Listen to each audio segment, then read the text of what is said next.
नमस्कार। देखिए, लोन देना और लेना ये हमारी पूरी इकोनॉमी की बुनियाद है। पर हर लोन के साथ ना एक खतरा भी आता है, जिसे हम कहते हैं क्रेडिट रिस्क।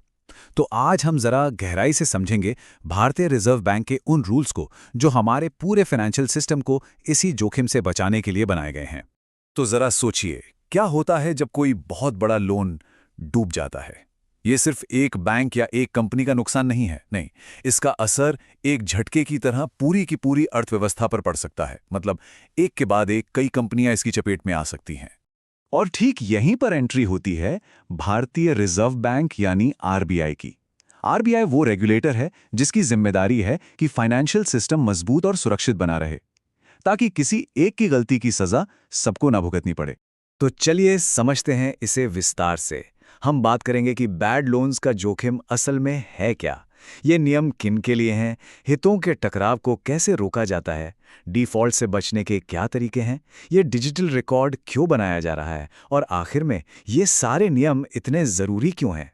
तो सबसे पहले बात करते हैं बैड लोन्स के रिस्क की, खासकर नॉन बैंकिंग फाइनेंशियल कंपनीज यानी एनबीएफसीज के लिए। क्रेडिट रिस्क सबसे बड़े खतरों में से एक है। सीधा सा मतलब है, ये वो खतरा है कि उधार लेने वाला अपना लोन चुका ही ना पाए। और अगर इस क्रेडिट रिस्क को ठीक से मैनेज नहीं किया गया तो ये सिस्टम में बड़े झटके पैदा कर सकता है, जिसका असर पूरी इकोनॉमी पर होता है। एक भी बड़ा डिफॉल्ट एक डोमिनो इफेक्ट शुरू कर सकता है, और इसीलिए आरबीआई को इन कड़े दिशा निर्देशों के साथ बीच में आना पड़ा। तो अगला सवाल ये उठता है कि आखिर ये नियम किन किन फाइनेंशियल इंस्टीट्यूशंस पर लागू होते हैं। आइए देखते हैं। ये रूल्स लागू होते हैं ज़्यादातर एनबीएफसीज पर। इसमें कौन कौन आता है? इसमें इन्वेस्टमेंट और क्रेडिट कंपनियां हैं, माइक्रो फाइनेंस इंस्टीट्यूशंस हैं, इंफ्रास्ट्रक्चर फाइनेंस कंपनियां हैं, और हाँ, हाउसिंग फाइनेंस कंपनियां भी। लेकिन मज़े की बात यह है कि आरबीआई ने सबके लिए एक ही डंडा नहीं चलाया है। उनके साइज और वो कितने कॉम्प्लेक्स हैं, उस हिसाब से अलग अलग नियम बनाए गए हैं। अब बात करते हैं पहले समाधान की। ये नियम इस बात को पक्का करते हैं कि कंपनी के अंदर बैठे लोग ही फंड्स का गलत इस्तेमाल ना कर पाएं। इसे ही कहते हैं हितों के टकराव को रोकना। और इस मामले में ये नंबर बहुत खास है, 5 करोड़ रुपए। ये वो लिमिट है जिसके ऊपर जाते ही कुछ खास तरह के लोन्स पर स्पेशल नजर रखी जाने लगती है। नियम बिल्कुल साफ है। अगर किसी एनबीएफसी के डायरेक्टर या उनके रिश्तेदारों को 5 करोड़ रुपए से ज्यादा का लोन दिया जा रहा है तो उसके लिए पूरे बोर्ड ऑफ डायरेक्टर्स की मंजूरी लगेगी। ये रूल इसलिए है ताकि कंपनी के अंदर के लोग आसानी से खुद को या अपने जान पहचान वालों को फायदा ना पहुंचा सकें। यहाँ आरबीआई का लेयर्ड अप्रोच साफ दिखता है।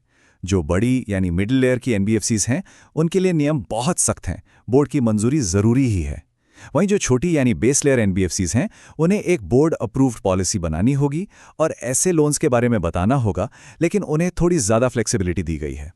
अच्छा, अब जरा ये देखते हैं कि आरबीआई ने एनबीएफसीज को डिफॉल्ट से बचने के लिए कौन से एडवांस्ड फाइनेंशियल टूल्स इस्तेमाल करने की इजाजत दी है। इसे कहते हैं क्रेडिट डिफॉल्ट स्वैप या सीडीएस। आसान भाषा में समझें तो ये लोन पर एक तरह की बीमा पॉलिसी है। कोई भी एनबीएफसी सीडीएस खरीदकर खुद को उस सिचुएशन से बचा सकती है जहां कोई उधार लेने वाला अपने कॉर्पोरेट बॉन्ड्स पर डिफॉल्ट कर जाए। ये अपने इन्वेस्टमेंट को प्रोटेक्ट करने का, या कह सकते हैं हेज करने का, एक स्मार्ट तरीका है। लेकिन रुकिए, आरबीआई ने इसके लिए कुछ कड़े नियम भी बनाए हैं।